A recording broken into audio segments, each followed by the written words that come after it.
Welcome to Wesley Impact. I'm Keith Garner. I'm once again at Alan Walker Village and looking forward to meeting some of our residents.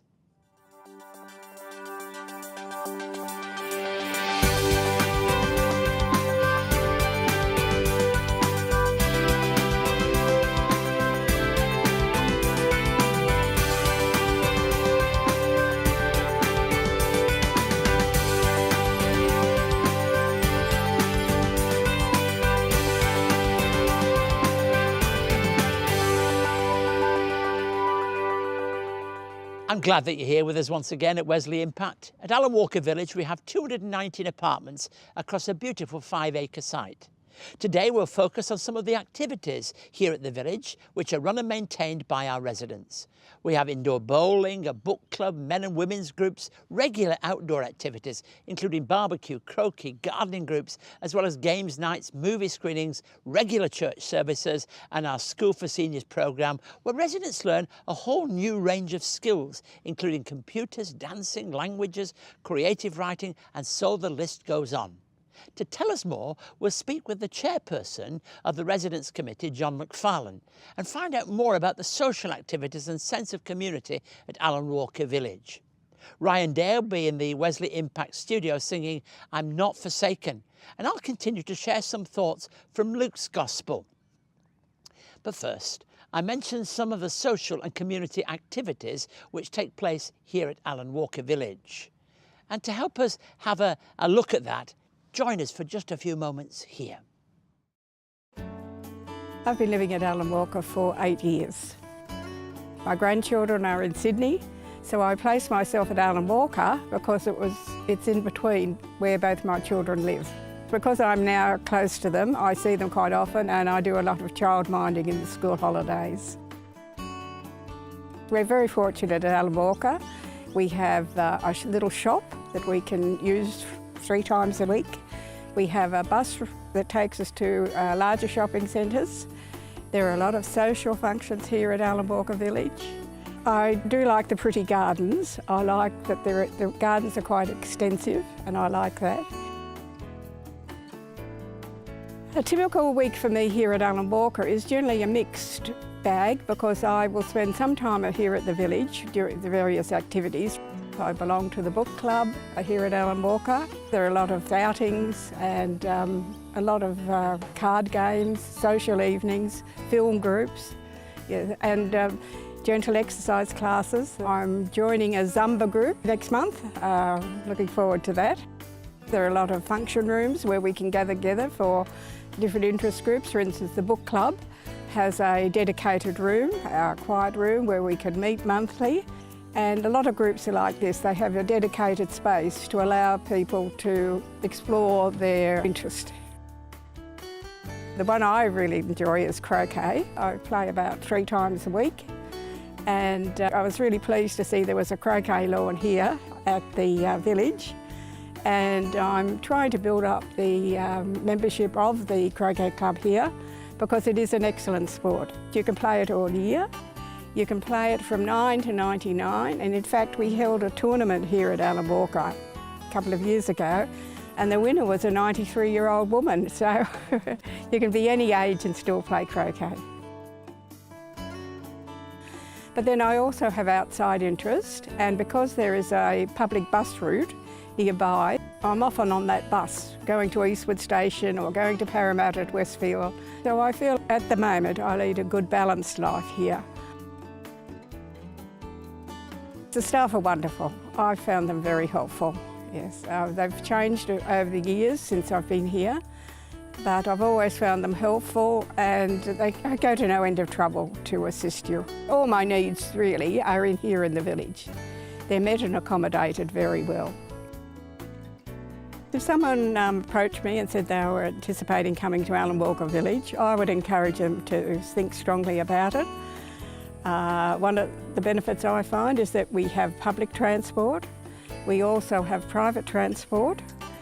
So there's a variety of shopping available to us. We can go to the train station at Eastwood and therefore you can follow your own interest. You can meet friends in the city quite easily. It's not an issue here. It's also set in a lovely high location It's really, the air is very healthy. That's something I do like about Alan Walker Village. And generally it's just a very pleasant place to live. If you would like to learn more about Wesley Mission, visit wesleymission.org.au. You can find help in our community services, connect with our church and congregations, discover a volunteer role that suits you, stay up to date on the latest news and information, donate to support our work, and help make a positive difference in your community. You can also connect with us on social media and subscribe to receive the latest news and information about Wesley Mission directly into your inbox. Visit wesleymission.org.au. Visit our website if you'd like to find out more about the work of Wesley Mission, or if we can be a help in any way to you. After hearing from some of the residents here at Alan Walker Village, I thought it might be appropriate to speak with the chair of the Residents Committee, John McFarlane. John, it's a delight to speak to you with a lovely Scottish name like that. Thank you, Keith. Look, we've got over 260 residents here in over 200 different units. How do you manage to keep everybody focused? As chairman, I'm simply, by the Constitution, chairman of the Residents Committee. Yes. And I chair those meetings, and we do have one a month except for January. Yes. And also part of my brief from the Constitution is to chair a residents' general meeting. Yes. Now they're a little bit more difficult. Yes, I bet they're fun, aren't they? And it's fun, especially when we get questions from the floor. Yes, and that's really, in a sense, it's good to hear you say that, because what we're dealing with is a community in every sense. That's right. So you chair this monthly meeting. What sort of things does the resident committee look after? Well, at the moment, we've got a very big job in hand. A few months ago, a resident passed away and left the residents of Alan Walker Village over $500,000 a bequest. And so we have to work out the best way of being able to use that money according to her will. And we've retained Hunt & Hunt solicitors to help us. Yeah. And now we're dealing with our Constitution, because it has to be changed to accommodate everything. And week by week, there are things that occur in the village that are important. Is this a happy village? A very happy village. People are walking around with smiles on their faces. When we decided to move here, I was born and grew up at Eastwood, which is just next door to Carlingford. Yeah. Went to Eastwood Primary School, went to St Andrew's Presbyterian Church, and I married, and we were living at Cheltenham. And then we retired, and so we said we need to go to a retirement village. And we said we want to stay in the area, but we would like to have some kind of Christian ethos in the village. And we came to Alan Walker Village, and we haven't been disappointed. It was the best decision we've made.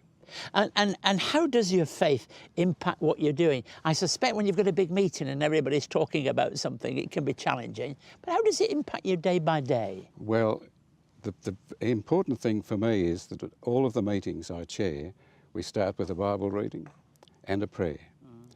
And at the residents' meetings, we get a resident to offer the prayer, and that normally sets the tone for the whole meeting. Yeah. And people who might want to ask questions, sometimes they think of that prayer and they don't ask questions. So they're normally quite easy on me as chairman. But my faith, it's very important to me. I've been an ordained elder of the Presbyterian Church since 1966. I've served on sessions at Armidale, Beecroft, Bowral and Goulburn.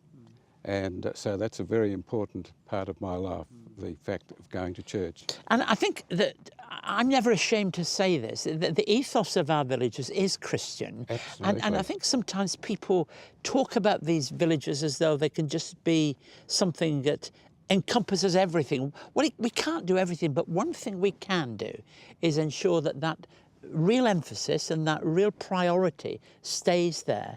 And that's something that Wesley Mission and the Residents Committee and the community here can be assured about, isn't it? Absolutely. And that's one of the joys of being chairman, the people. The people in this village are so lovely, have Christian and caring. They're lovely to me, and I just love the fact that they can come up to me, they can approach me in the corridor, they don't have to wait for a meeting to come and talk to me about their problems or something they might like to introduce to improve the village. Yes. And this goes with being able to talk to the manager Yes. and his wonderful caring staff. Yes. And they look after us night and day. That's a very important part of the life of this village, the Christian ethos of the manager and his staff. It's very much appreciated by us all. So there is a sense in which you have independent living units, so there's the privacy of that independence, Oh, yes. but there's definitely a joined up link, isn't there, with each yes. other? Yes. Well, as you would know, Christmas lunch, you know, we have about 200 sitting down to a hot meal. Yeah. And this is all done by Adam, our manager, marvellous young man who has turned this village around, I might say. And he has organised another hot lunch for us Christmas, for our Christmas lunch. And he gets so many of Santa's helpers to come and serve that meal. Sure. They're thinly disguised as Wesley helpers or carers. And look, we're now, I hope, moving out of the hot weather, but it just seems to continue. It goes on and on and on. And you can tell from the sweat running down my face. I've enjoyed talking to you, John. Thank you for giving us the time, and God bless you, especially in those big meetings which you chair. And Thank you. We just hope for his help.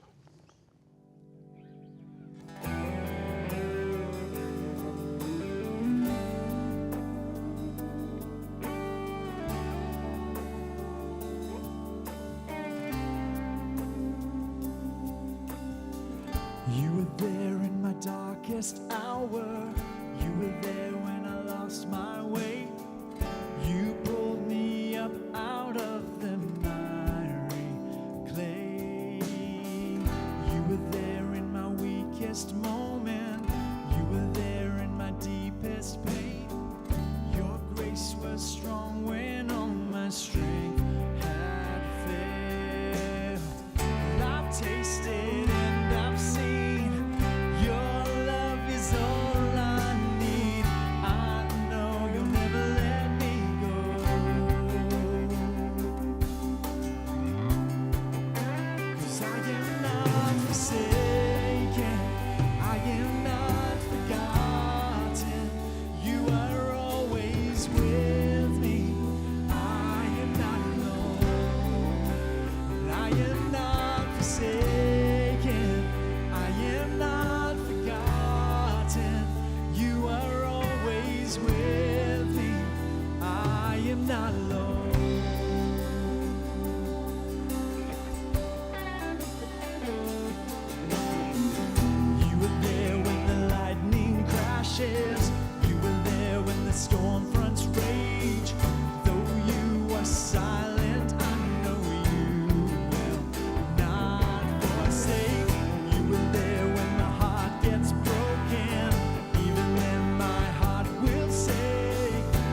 Experience the Galilee and the towns and cities where Jesus was raised and called his home. Capernaum, Nazareth, Tabgha, Magdala, Caesarea Philippi, Bethsaida, Tiberias, and of course the Sea of Galilee all feature in this 6-part series as Keith Garner explains the first century context of biblical events. Jesus was born during a time of change in the political and economic leadership of this region. Fishermen around a lakeside was really one of the big businesses. Why Jesus? Why didn't people ignore him? Why did they take him seriously? And what are the questions we should be asking today if we're going to take Jesus seriously? The Man of Galilee is available now and comes with a study guide for leaders, small groups and individuals. For more, visit wesleymission.org.au. Once again from the grounds here at Alan Walker Village, I'm going to continue some thoughts from Luke's Gospel. We turn to a most familiar passage as we begin this season of Lent. It's a time to consider carefully our own lives and by considering temptation. So Luke chapter 4 verses 1 to 13. Jesus is tested in the desert. Jesus, full of the Holy Spirit, left the Jordan and was led by the Spirit in the desert, where for 40 days he was tempted by the devil. He ate nothing during those days, and at the end of them he was hungry. The devil said to him, "If you're the Son of God, tell this stone to become bread." Jesus answered, "It is written, people do not live on bread alone."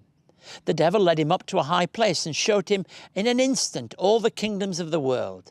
And he said to him, "And I'll give you all their authority and splendor. It has been given to me, and I can give it to anyone I want to. If you worship me, it will all be yours." Jesus answered, "It is written, worship the Lord your God and serve him only." The devil led him to Jerusalem and had him stand on the highest point of the temple. "If you are the Son of God," he said, "throw yourself down from here, for it's written, he will command his angels concerning you to guard you carefully. They will lift you up in their hands so that you will not strike your foot against a stone." Jesus answered, "It is said, do not put the Lord your God to the test." When the devil had finished all his tempting, he left him until an opportune time. As I've said on many occasions when I've opened the New Testament with you, timing is really important. And the timing here is that this follows the baptism of Jesus. It's in the wilderness of testing. Now, that's really such an important thing to understand when we understand what we have here. The wilderness was a place of testing. It is often a place that people went to be quiet. You could say, and many of our younger people will say, so I can discover myself. Well, written in a different way, that's exactly what people were doing. But they went to this place very often because somehow they were looking for something. And Jesus went to this place. It was a place where he was to learn from the Father some important things.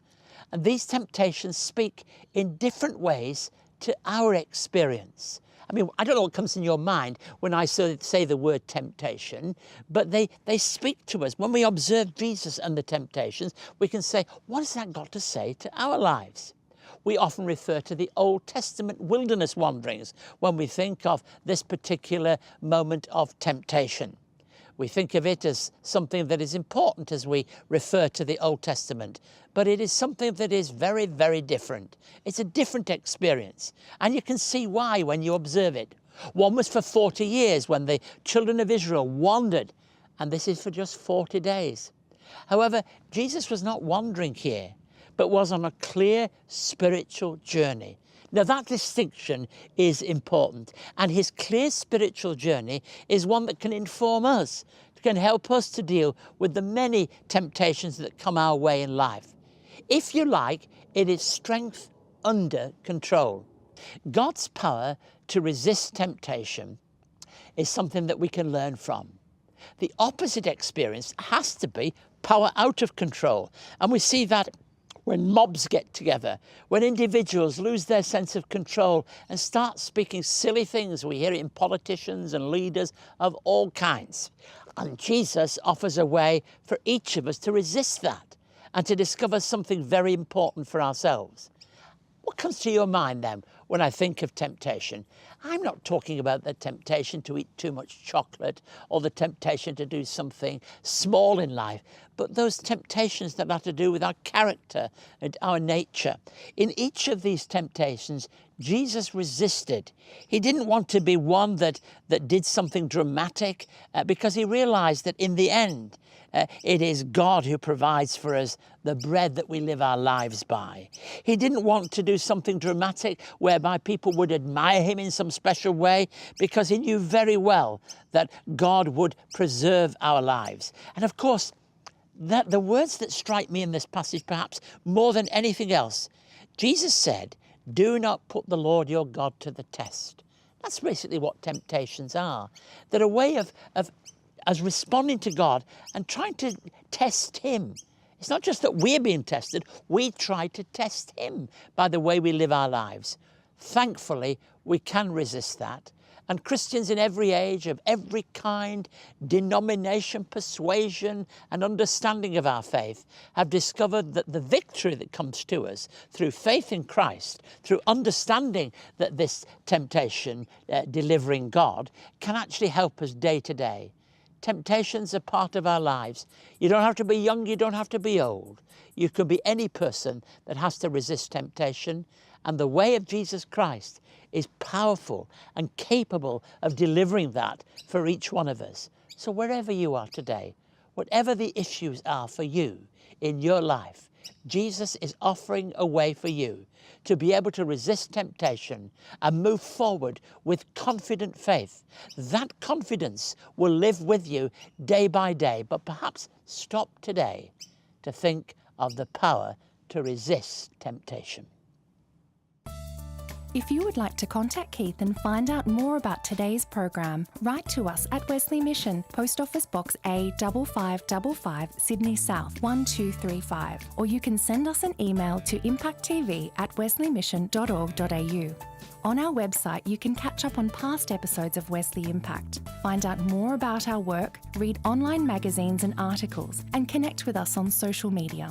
You can also connect through Keith's blog and stay up to date on all the latest news and information from Wesley Mission, wesleymission.org.au. Thank you for joining us today. I hope you enjoyed hearing from John McFarlane, the chair of the Residents Committee, about the community and some of the activities that are held here at Alan Walker Village. And also hearing not only from the beautiful birds here, but many of the residents who share with us in this community. Before we leave, I thought it appropriate to hear from one more resident, Cass Woodward, and we spoke to her in her own unit. Hello there, I'm Cass Woodward. I've been a resident at Alan Walker Village, which is part of Wesley Mission, since 2001. I enjoy my life here. I sort of got people to talk to.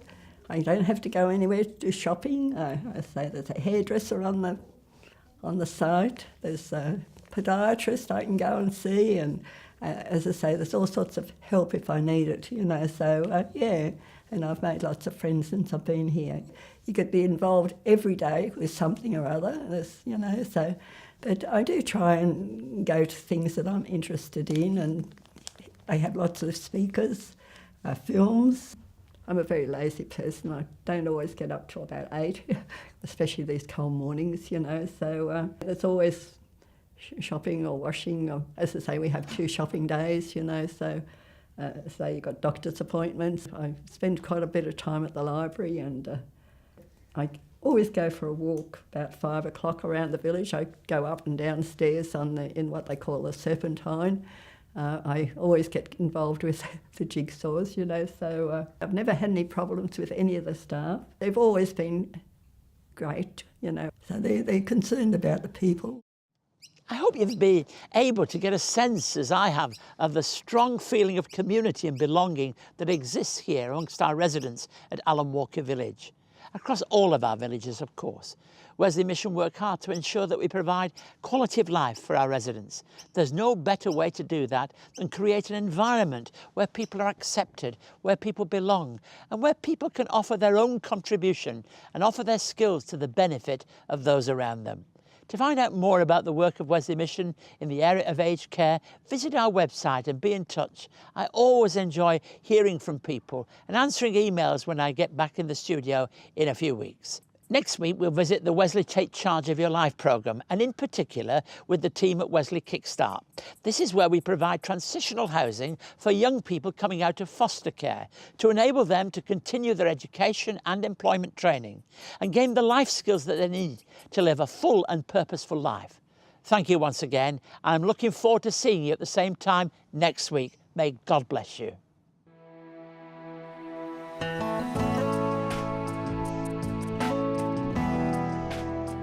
Wesley Mission walks alongside people of all ages struggling with homelessness, addictions, mental health issues and financial stress. To find out more, visit wesleymission.org.au.